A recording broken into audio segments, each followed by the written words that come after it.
নমস্কার, জয় শ্রীকৃষ্ণ। বৃষ রাশির প্রত্যেক ব্যক্তিকে আমাদের চ্যানেলে স্বাগত। আশা করি সবাই খুব ভালো আছেন, সুস্থ আছেন। দেখুন, আজকের ভিডিওটা এইভাবে আনার কারণ হলো পুরো ছকটাই আপনারা দেখতে পাবেন। আমরা করেছি এই ছকটা।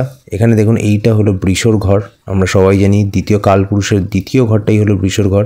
সেখান থেকে যদি আমি এক ধরি, 1, 2, 3 নম্বর ঘরে কিন্তু মঙ্গল বক্রি হচ্ছে। কবে থেকে বক্রি হচ্ছে? 7ই ডিসেম্বর 2024 থেকে 21শে জানুয়ারি 2025 পর্যন্ত আমরা বক্রি দেখতে পাবো আপনাদের তৃতীয় ঘরে। আজকের আলোচনাটা কিন্তু এই তৃতীয় ঘরে মঙ্গল বক্রি হলে কি রেজাল্ট পাবো, ভালো না খারাপ, কোথায় ভালো, কি করা উচিত না করা উচিত, রেমেডি, সব কিছু আজকের এই ঘর ভিত্তিক, মানে তৃতীয় ঘরে মঙ্গল বক্রি ভিত্তিক কিন্তু হবে। আমরা তবু একটু অ্যাড করে দিই, দ্বিতীয় ঘরে তখন চলে যাবে 21শে জানুয়ারি 2025, সেখানে থাকছে 24শে ফেব্রুয়ারি 2025 পর্যন্ত। তবে আজকের আলোচনার মধ্যে সেটা থাকবে না, এটা আমি জাস্ট আপনাদের জন্য অ্যাড করে দিয়েছি। যখন 21শে জানুয়ারি আসবে তখন আমি আবার এই ঘরে বক্রি যখন হবে তার কি ফলাফল সেটা নিয়েও আলোচনা করে নেব। মঙ্গল আপনাদের দ্বাদশপতি, সপ্তমপতি, খুব ইম্পর্ট্যান্ট একটা প্ল্যানেট, কিন্তু মানে আপনাদের কারক গ্রহণ কিন্তু নয়।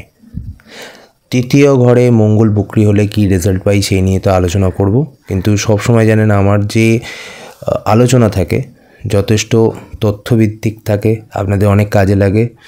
লাস্টে যে রেমেডি দিই সেটাও আপনাদের ভীষণ কাজে লাগে।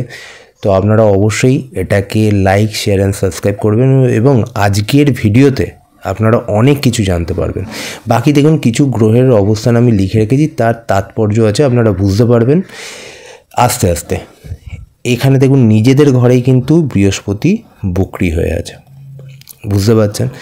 মঙ্গল যখন এখানে বক্রি হবে তখন সবচেয়ে আগে যে জিনিসগুলো আপনাকে খেয়াল রাখতে হবে, আপনি কি কাজ করছেন, কোন কাজে এফোর্ট বেশি দিচ্ছেন, কোথায় রেগে যাচ্ছেন, সাহস বেশি দেখিয়ে দিচ্ছেন, ঠিক আছে, কোন প্রতিবেশীর সাথে আপনার সম্পর্ক ভালো, কোন প্রতিবেশীর সঙ্গে আপনার সম্পর্ক খারাপ, আপনার মনে কি ইচ্ছা জাগছে, আপনার মনে কি কামনা জাগছে, আপনি লাইফে আগে গিয়ে কি প্ল্যান করতে চাইছেন, আপনার মধ্যে কতটা মাল্টিটাস্ক করার ক্যাপাবিলিটি আছে, আপনার মধ্যে কতটা ট্যালেন্ট আছে, এইগুলো কিন্তু সব কিছুই ইম্পর্টেন্ট মঙ্গল যখন তৃতীয় ঘরে বক্রি হয়।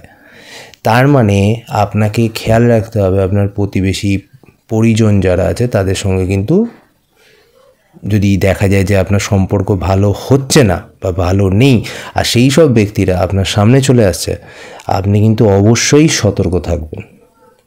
কারণ সেখানে যেটাকে আপনাকে উস্কানো হবে যাতে আপনি তার সাথে ঝগড়া, বাদ বিতণ্ডা, ঝামেলায় জড়িয়ে পড়েন, এবং আপনি আপনার তরফ থেকে ভুল করেন, বেশি সাহস দেখালেন, হয়তো শক্তি বা গায়ের জোর দেখালেন, তাতে হয়তো আপনার কোনো আইনত সমস্যা হতে পারে, অথবা আপনাকে নজরবন্দি করা হতে পারে, অথবা দেখা গেল যে আপনার প্রতি দোষারোপ করা হতে পারে, আপনার প্রতি কূটনীতি আনা হতে পারে। আপনার যদি প্ল্যান, আপনার যদি ইচ্ছা এগুলো সঠিক না থাকে, তাহলে এর কুফলও কিন্তু পাবেন। কীরকমভাবে কুফল পাবেন? যদি আপনার সঠিক প্ল্যান না থাকে, সেই প্ল্যান ফেলিওর হবে, এবং তার ফলে আপনার যে আগামী দিনের যে কাজগুলো সেইগুলো আটকে যাবে এবং ডিলে হবে। যদি ধরুন আপনার ইচ্ছা সঠিক না থাকে এবং আপনার কোনোভাবে গ্রহগত রাশিফল বলুন, অথবা ধরুন আপনার দশা অন্তর্দশা সঠিক না যায়, তাহলে কিন্তু আপনার এই ইচ্ছা আপনার বিরুদ্ধেও যেতে পারে। তবে এই সময় কোনো পূর্ণ ইচ্ছা বা ডিজায়ার, যেগুলো আপনি প্ল্যান আগে থেকে করে রেখেছিলেন হচ্ছিল না, এরকম কিছু ডিজায়ার বা প্ল্যান পরিপূর্ণতা পেতে পারে। যারা লেখালেখি করেন তারা কিন্তু ভীষণভাবে সতর্ক থাকবেন, যারা সোশ্যাল মিডিয়াতে লেখেন, অথবা ধরুন রাইটিং, মানে ধরুন কোনো জায়গায় আপনারা অ্যাকচুয়ালি লেখক, ঠিক আছে, আপনারা স্ক্রিপ্ট লেখেন, তারা বিশেষভাবে সতর্ক থাকবেন। এমন কোনো শব্দ, এমন কোনো বিশেষ বাক্য যেন আপনাদের লেখার মধ্যে না থাকে যেটা আপনাকে প্রবলেমে ফেলতে পারে। মানুষের সাথে যোগাযোগ, কমিউনিকেশনস ঠিক রাখার মানে সদ্বুদ্ধি দেওয়া হচ্ছে। কারণ এখানে যদি মঙ্গল বক্রী না হয়, অন্য কোনো গ্রহ বক্রী হতো, কোনো শুভ গ্রহ বক্রী হতো, তাহলে আমি আপনাকে বলতাম এটা কিন্তু খুব ভালো রেজাল্ট দিতে পারতো। মঙ্গল বক্রী হয়ে এখানে লেখালেখিতে যতটা ভালো রেজাল্ট দেবে, যারা খেলাধুলার মধ্যে আছে তাদের ক্ষেত্রে ভালো রেজাল্ট দিয়েও যেতে পারে। ধরুন আপনি কোনো পত্রিকায় লেখেন, আপনি নিজের কোনো ম্যাগাজিনে লেখেন, হয়তো এমন একটি কন্ট্রোভার্সিয়াল লেখা লিখে ফেললেন যেটা আপনার পক্ষে অসুবিধাজনক। সোশ্যাল মিডিয়াতে অনেক উস্কানিমূলক জিনিস দেখতে পাবেন যেগুলো আপনার পক্ষে উত্তর দেওয়া একদমই সঠিক হবে না। এইখানে যারা জুনিয়র কলিগ আছে তাদের তরফ থেকে কনস্পিরেসি দেখতে পারেন। আপনার ছোট ভাই বা বোনের সাথে যদি সম্পর্ক ভালো না থাকে তাহলে অসুবিধা হতে পারে। এই মঙ্গল কিন্তু আপনাদের 9 নম্বর ঘরকে দেখছে, তাই ভাগ্যের উপর ডিপেন্ড করে কোনো ডিসিশন নিতে যাবেন না যেটা আপনার জন্য ভালো হবে না। ট্রাভেল করার সময় অবশ্যই সতর্ক হয়ে ট্রাভেল করা উচিত। ধর্মস্থানে ট্রাভেল করা অবশ্যই ভালো হবে, নো ডাউট। কিন্তু তার সঙ্গে গুরু যদি স্পেশালি মেল ফিগার যদি আপনার কোনো গুরু থাকে, তার সাথে বাকবিতণ্ডা বা তাদের সাথে মতের মিল নাও হতে পারে। সেই রকম পরিস্থিতি যখনই আসবে, আপনি যদি বুদ্ধি থাকে তাহলে সেই বিষয়ে একটু সতর্ক থাকলেন। এই সময়টা মানে 21শে জানুয়ারি পরেই কিন্তু দেখুন এখানে মঙ্গল চলে যাচ্ছে আপনাদের দ্বিতীয় ঘরে, তখনই এই প্রবলেমটা আর থাকবে না। পরবর্তী ক্ষেত্রে যখন আসবে তখন মঙ্গল মার্গী থাকবে এবং তখন গুরুও কিন্তু মার্গী হয়ে যাবে। গুরু বক্রী, মঙ্গল বক্রী, তো আপনার মেন্টর, আপনার বস, আপনার শুভচিন্তক বা আপনার গুরুজন বা আপনি যার থেকে অ্যাডভাইস নেন, এরকম কোনো ব্যক্তির থেকে ভুল উপদেশ অথবা তার সঙ্গে মতের মিল না হওয়া বা তার উপদেশের সাথে আপনার মতের মিল না হওয়ার সম্ভাবনা ভীষণভাবে বেশি। এই মঙ্গল কিন্তু আবার আপনাদের 6th হাউসেও নজর দিচ্ছে। ফলে আপনার যদি কোর্ট কেস, শত্রুতা অথবা ঋণ যদি থেকে থাকে, এইগুলো সম্পর্কে আপনি প্রোটেক্টিভ হবেন, তবে এটা একটা ভালো রেজাল্ট দেওয়ার সম্ভাবনা বেশি থাকে।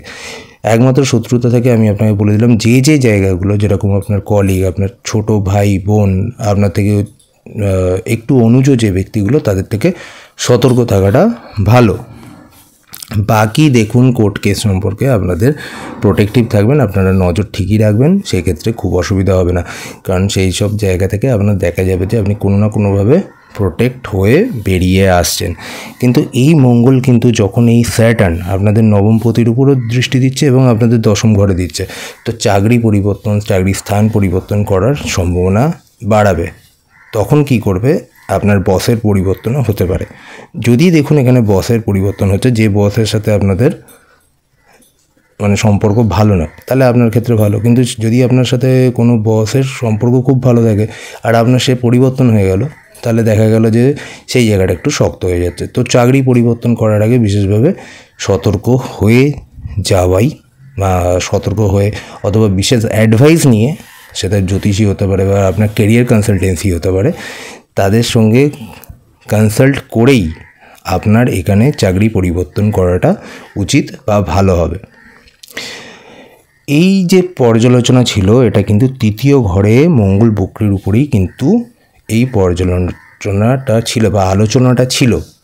এরপরে যেদিন আসবো সেদিন 2য় ঘরে যখন বক্রী হবে সেই নিয়ে আলোচনা থাকবে। আশা করি এই ভিডিওটি ভালো লেগেছে। যদি ভালো লেগে থাকে তাহলে লাইক, শেয়ার অ্যান্ড সাবস্ক্রাইব করবেন। অনেক ডিপ আলোচনা করার চেষ্টা করেছি। বৃহস্পতি বক্রী থাকলে তার সঙ্গে এইখানে 3য় ঘরে যখন বক্রী দেখতে পাবো, তখন আমরা কয়েকটা অসুবিধা দেখতে পাবো, হেলথের কয়েকটা প্রবলেম দেখতে পাবো, যেটা হবে বেসিক্যালি পেট রিলেটেড। পেটে দেখুন এটা একটা অনেকটা অংশ, যদি আপনি উপর থেকে নিচ অবধি থাকেন তাহলে হলো স্মল ইন্টেস্টাইনও সেখানে পাবেন, লিভার পাবেন, আবার সেখানে আপনি বৃহদান্তও পাবেন, কিডনিও আছে, এর অনেকটা জায়গা নিয়ে। তো এখানে কিন্তু অবশ্যই গ্যাস্ট্রিক, লিভার, বৃহদান্ত এই সব জায়গায় প্রবলেম আসার সম্ভাবনা বেশি, বা হজম রিলেটেড প্রবলেমও আসার সম্ভাবনা বেশি, সুগার রিলেটেড সম্ভাবনা, এবং তার সঙ্গে ব্লাড প্রেশার আমি অ্যাড করলাম। এছাড়া আপনার যদি ইএনটি প্রবলেম থাকে সেই বিষয়েও কিন্তু সামান্য সতর্ক থাকা উচিত। তবে এটা লাস্ট মানে লিস্ট প্রবলেম, ওটা যদি আসতে পারে সেটা হলো ইএনটি। বাদবাকি 3-4টে প্রবলেম যেগুলো প্রথমে বলেছি সেগুলো আসার সম্ভাবনা যথেষ্ট বেশি। তো সবাই খুব ভালো থাকবেন। যারা আমার সাথে দেখা করতে চাইছেন গড়িয়াহাট, দমদম, বড়নগরে দেখা করতে পারেন, এই নাম্বারে যোগাযোগ করতে পারেন কনসালটেন্সির জন্য। জয় শ্রীকৃষ্ণ। আপনাদের উপদেশ দেবো বা রেমেডি বলতে পারেন, ফার্স্ট রেমেডি হনুমান মন্দিরে যাওয়া, হনুমান চালিসা পড়া, হনুমান মন্দিরে মঙ্গলবার একটি নারকেল দান করা, মন্ত্র পাঠ করতে চাইলে ওম হুমায় নমঃ সোজা মন্ত্র, আর একটি যদি তান্ত্রিক মন্ত্র চান ওং ক্রাং ক্রিং ক্রোং চ হুমায় নমঃ। তাহলে এতগুলো আমাদের কাছে অস্ত্র আছে, এবার আমরা যদি এই অস্ত্রগুলো ঠিকভাবে ব্যবহার করি তাহলে আমরা খুব ভালো রেজাল্ট পাবো।